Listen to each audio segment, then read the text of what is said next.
for Mr. Liman Jake C. Ambada.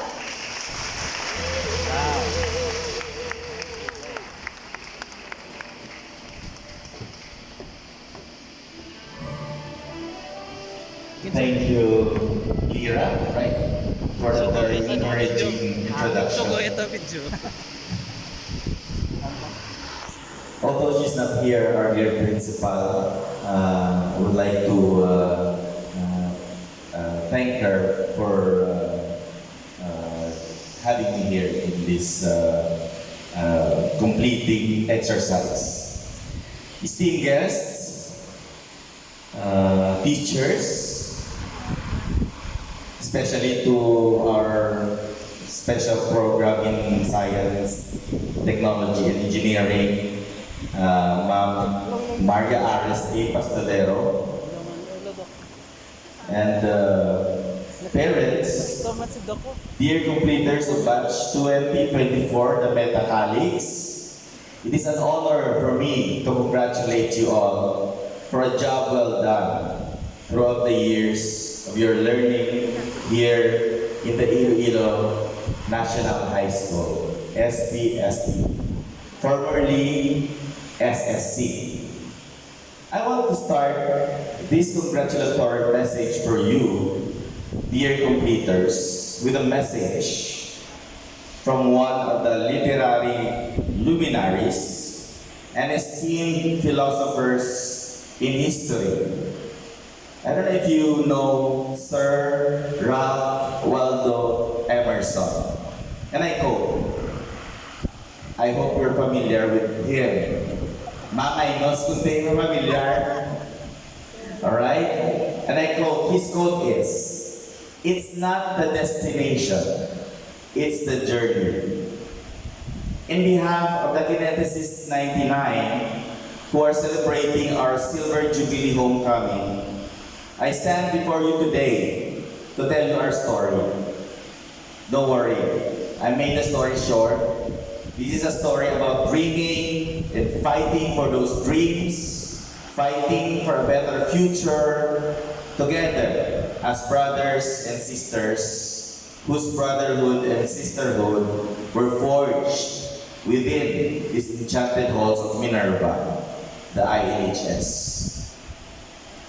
As you all notice, I am reading a script for a speech because I most oftentimes get lost for words, especially when delivering it to another generation of would-be engineers, doctors, accountants, lawyers, nurses, politicians, businessmen, or realtors like me, and so on.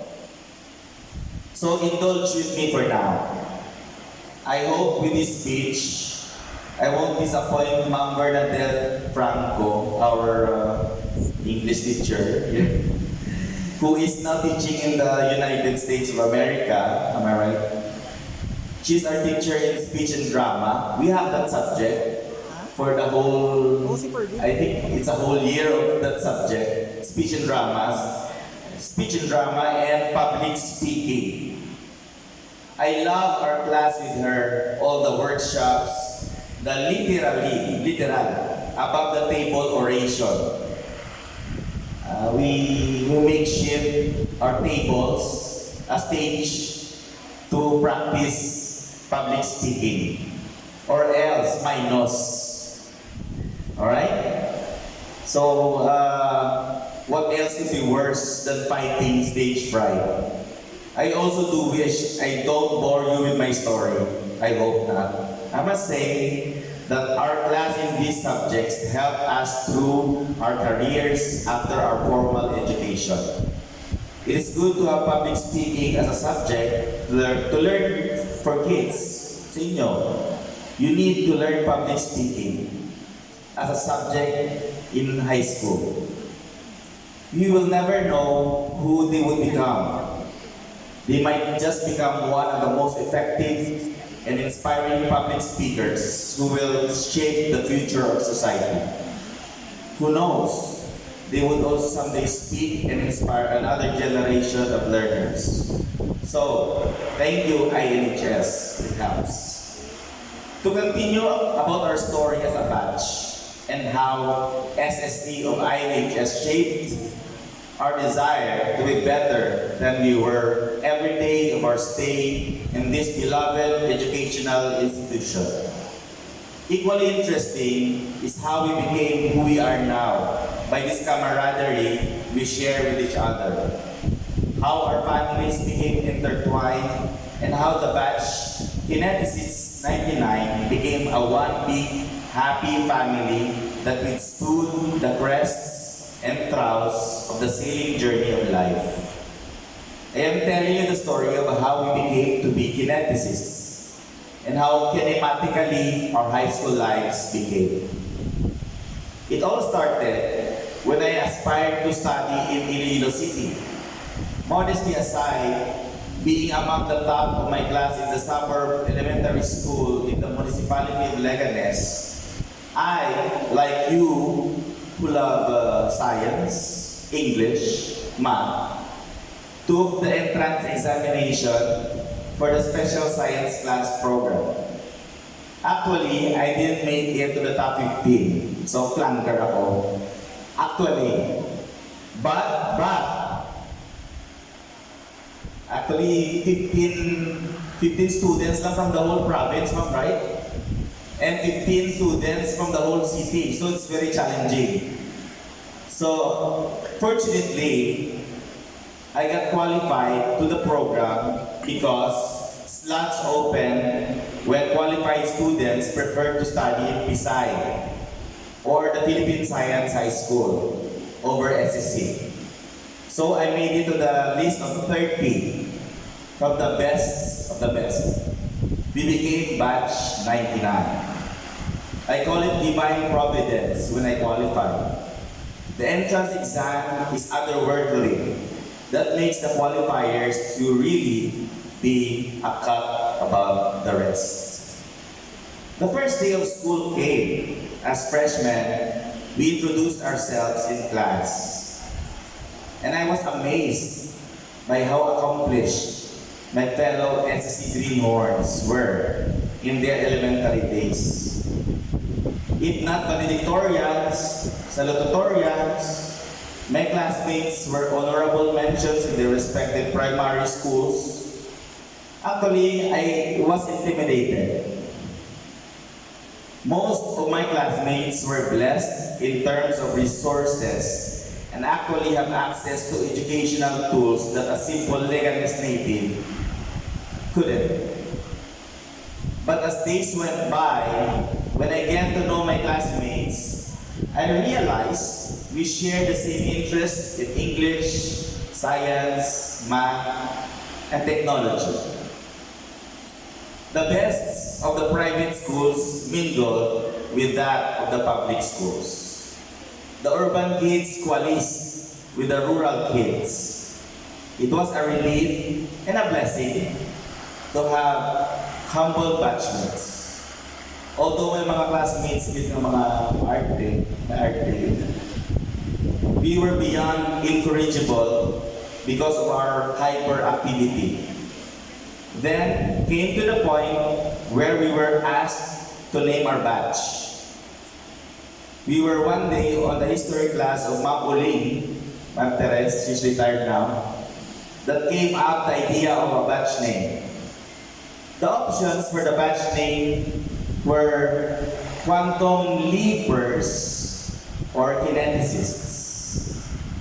The latter emerged victorious because we don't want to mispronounce our batch name into quantum lepers. Which is not so nice to hear. Lepers is the last thing we want to be called. It's a disease. So there we went. There it went. We were dubbed the Kineticist 99 because of the dynamic nature we share. Our hyperactivity loves positive entropy, a happy kind of classroom disorder. I believe all our high school teachers would agree. Yes, we love the sense of movement, kinetic, and disorder. You have not seen our locker rooms. So, our locker. We play volleyball inside the classroom and hit a passively unaware teacher on the head. I pity our teachers.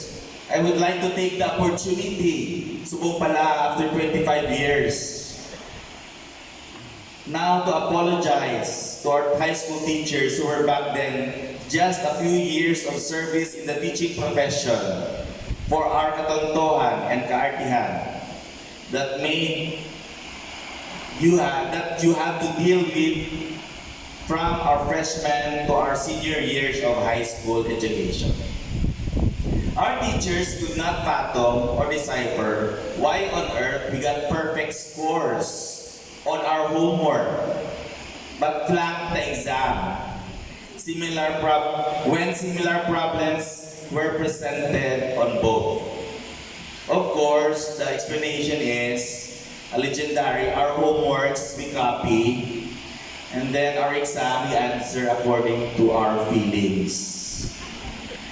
So, but in spite of that, I commend our teachers for the gift of understanding. Yes, it's very superhuman to be a teacher because the level of understanding to a student is very tremendous.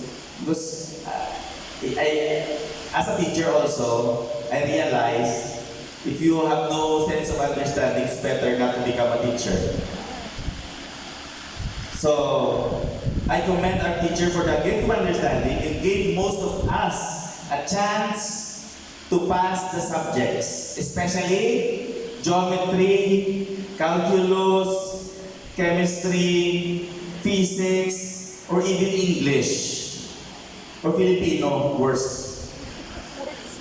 And other horrendous subjects we had in high school that we again took up in college. That time around in our college days, these infamous subjects became a breeze for us because of our training in SSC. The same subjects we consider our crucifixion in high school equipped us and made our college life easier. Then soon enough, even placed us ahead of our professional league. Though I must confess, I didn't belong to the top of my class in high school. Hindi ako with honors. Simple lang, passing lang. Thank you, ma'am. But never did my kineticist comrades make me feel inferior. Until now, we support each other in good times and in bad times. The kineticists were the reason I stand before you to tell our story. Not because I am better than everybody else in my batch, but they believe I can do it. They believe we can inspire you also about our travails and achievements as a batch. We believe in each other, that is why we became epitome of success on our respective fields. If these successful people called Kineticists 99 believed in me, what should make me doubt myself in accomplishing what I need to?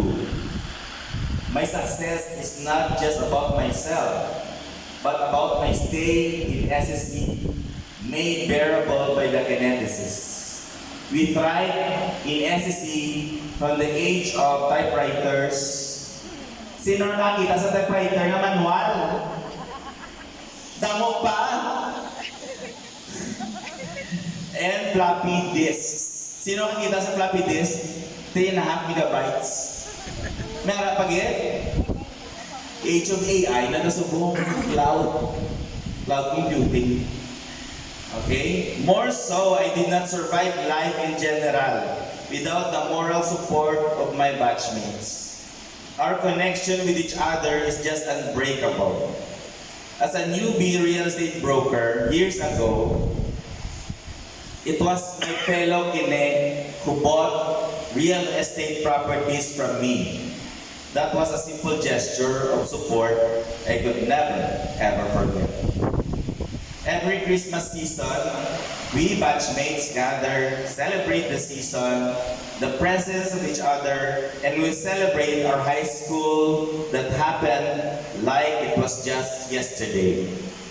We laugh a lot to remember those days, especially how we bully classmates occasionally. So, normal kids man kami, kapang bully man kami. And I would like to name sinatong amon nga bullying target. Now, Doctor. That's Eduardo Fuente. Siya ginamon nga target nga i-bully. But because love kami ni Dax, even though he is very enormous in size, he is the oldest of us. So, wala kami gina-wipe out ni Dax. He could wipe out in an act of genocide. Kami, very misdemeaning bullies. Okay? But we love each other. With our maturity, okay, joking aside, as we matured into adults, those memories best kept in our high school treasure box and our individual animosity were left in the past. With our maturity, our bonds strengthened and misunderstandings healed through time. Through the years since we left this institution, the Kineticist 99 were there for each other during debuts, weddings. Yes, Kine husband or wife is part of the Kine family. We welcome. Kung love sa fellow Kine namon, love man namon. So that's how strong we are as a batch. And christenings of Kineticist children. May wedding, may bunyag. We also call Kine Juniors. So, parang do bata man namon ng bata sa fellow Kine namon. So that's how connected we are. And also, we are there for each other in times of death. Sa subo, alam natin sa isa. That is what we feel for each other throughout the 4 challenging years in SSC. We developed this friendship that turned us into each other's family. The communication line was just there for each and every kineticist. Whether good or bad that happened to us, the Kineticist 99 were there and are still there for each other. Just like I shared ko, just like late last year, I got sick and I got hospitalized. My classmate, Dr. Enrique Hipolito III, arranged everything in the hospital for me. And that proved how we value brotherhood and sisterhood among kineticists as a batch. I am here now, dear completers, not to talk about my personal achievements, no. Natapos ko na itong mga achievements ko, whatever. You have to make your own story, not copy what I did in my life. You have to make your own story. I want to tell you that being successful is not about being a cut above the rest. Being successful, I believe, is how we become a significant contributor with everybody else. Success is measured by what we give to the community to make the lives of other people better. I think that is the core purpose of science, technology, and engineering, to make everybody's life better. We can't stay in high school forever. Today, your completion, and then after, you like me then, will face bigger hurdles to overcome. But before you step out of this hall, please don't forget to thank our security guard, the cafeteria lady, our gardener, our teachers, our principal, and all the other people in INHS who made your stay here memorable and enjoyable. In closing na, Unfortunately, don't have all the time. I would like to give 3 personal giveaways for you sa completion day niya. Number 1, it is okay not to be okay.